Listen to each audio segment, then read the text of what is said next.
services continues to be the silver lining, and I think that's key to the valuation going forward. But no doubt, iPhone was soft, but specifically in China, which I think is a relief to investors that was fearing it was going to be broader.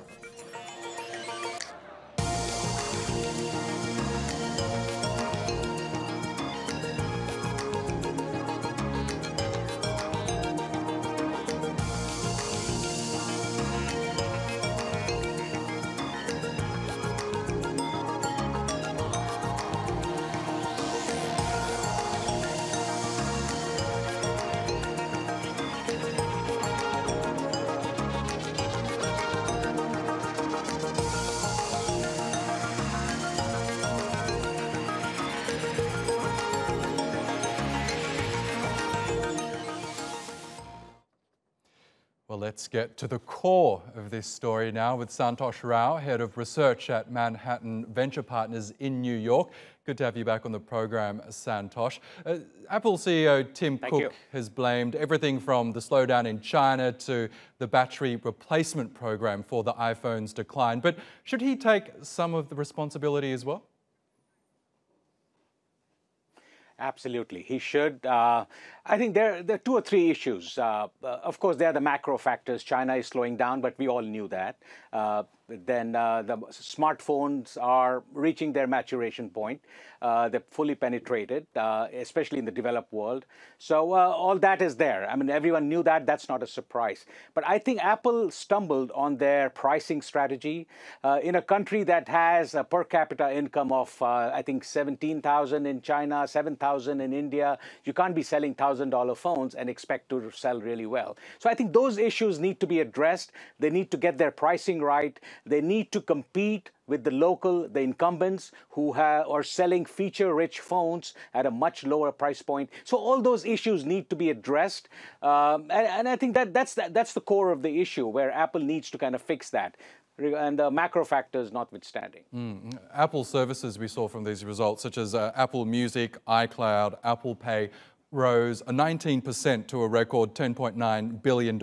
It's obviously just a small fraction of Apple's iPhone business, but is this the path to prosperity for the firm?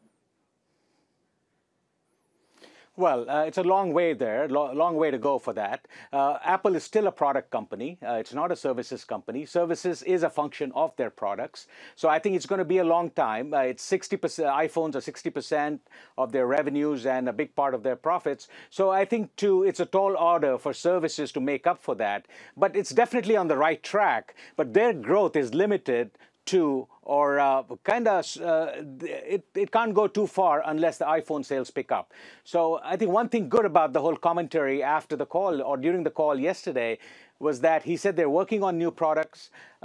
He expects to kind of soften the blow of iPhone sales kind of falling down. So let's see what they are. So overall, I think there was enough constructive commentary to keep the shares range bound for a while. So what's your outlook on the iPhone then? As you mentioned, there is so much more competition now from Chinese makers, Samsung in Korea and others like that. Do you think Apple can reclaim the top spot? How can they do that? I think the best days are behind, and they set their own bar. They set such a high bar, so I think it'll be tough for them to climb over that. I think they're not going to reach that point, but I think they can come up with some creative and constructive and very good pricing strategy where they can still sell. I don't know whether it's more kind of refreshing, what do you call it, the exchange programs and all that. Come up with different strategies, marketing strategies, to make it less burdensome on consumers to buy the phones. So I think they'll come up with something. It's never worked to bet against Apple in the past, so I wouldn't do that either. With $130 billion in cash, I think they can reinvent themselves. So they're going to try out different things. It's not going to be where it was before, but they're not going away. They're in the game, but we'll see how fast they grow. That's the problem. And what about CEO Tim Cook's future? Do you think he's still the man to lead Apple into the future?